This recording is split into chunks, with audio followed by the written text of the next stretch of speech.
Hi, my name is Ryan Goodman, and I will be doing my lightning talk on the sexual attraction between clients and therapists. So, for starters, I will just give a little caveat that a lot of my research is, all my research is pretty outdated, and that's because there really wasn't much research at all regarding this topic, but I'll get into why in a few minutes here. But to um, top it off with what I found, Pope and others in 1986 found that 87% of the 575 psychotherapists that they provided a questionnaire have felt a sexual attraction regarding clients on occasion. 95% of the men who took this felt this way, and 76% of the women who took this questionnaire felt an attraction.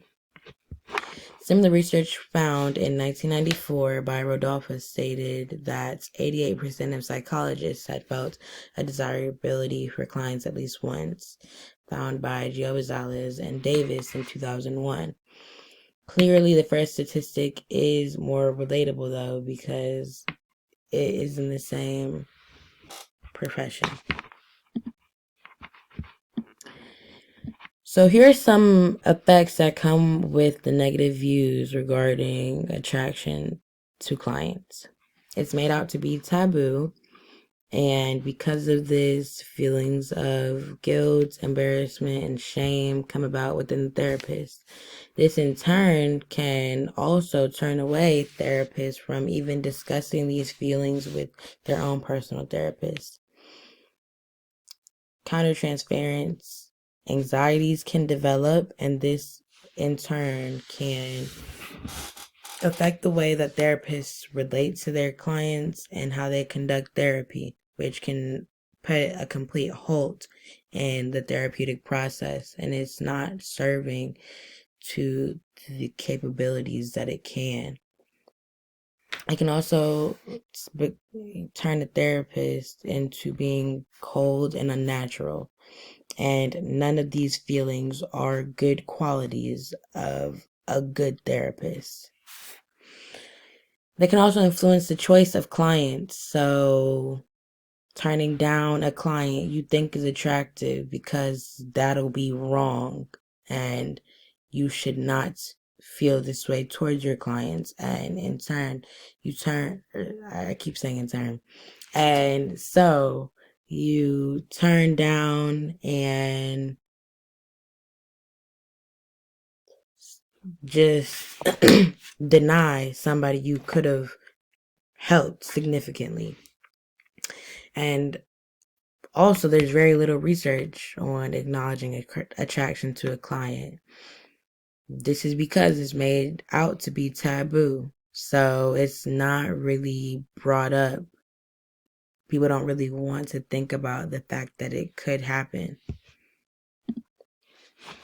How do therapists respond to these feelings? All of this information I got from a questionnaire, from research done through a questionnaire by Gio Gonzalez and Davis in 2001. 122 respondents actually participated in the study, and 95 respondents said that they had been sexually attracted to a client at least once. So that was 77.9% of the total amounts. 41.1% of these were males, and 58.9% of the answers were female. And I honestly thought that that was pretty interesting because in the other research presented earlier, it was flipped, and the men were the majority in terms of feeling this way towards their clients. But that was in the older research. 45% normalized these feelings and reacted in a more positive way. They acknowledged and accepted these feelings, and so consequently, it led to a positive impact being made in the therapeutic process. They didn't let it stop them or start to act unnatural, like I said before. It didn't make them react in a harsh way, negatively affecting the client. 39% reacted with surprise, shock, and guilt. Half of these respondents reported sexual attraction issue to the supervisor. 13.7% discussed it with colleagues. 9.5% brought their attraction to their own therapy. And 27.4% chose to internalize the issue and resolve it within themselves. So 50.5% reported a positive impact on the therapeutic process. 43.2% reported that it really didn't do anything for them, while 6.3% reported a negative effect on therapy.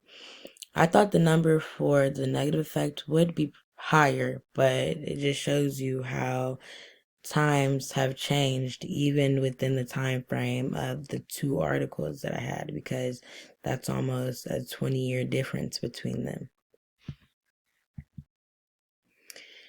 How to effectively prevent violations.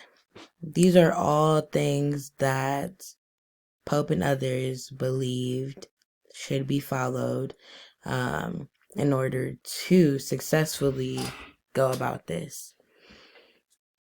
A training approach must recognize the value of honest, serious discussions about counselors' attraction to clients. More time should be dedicated to the topic in formal training rather than just giving it an hour. It should be progressively built into the curriculum. Material should include systematic, research-based information showing that this is something that happens to other people and there is proof. Therapist-client sexual intimacy must be distinctly differentiated from the experience of sexual attraction, because one is acting on it and one is just having these thoughts and feelings. And it's important to distinguish the two, because as mentioned before, these therapists are gaining these countertransference anxieties when they're not wrong for having these feelings, and they are human. So you need to acknowledge the fact that there is a difference between intimacy and attraction. And lastly, educational programs must provide a safe environment for therapists to explore this topic, because if it's made out to be taboo and it's not discussed in the programs, then when these future therapists go out into the world, they aren't going to know how to handle this attraction and what to do, and it could negatively affect the therapeutic process. Thank you for watching my presentation.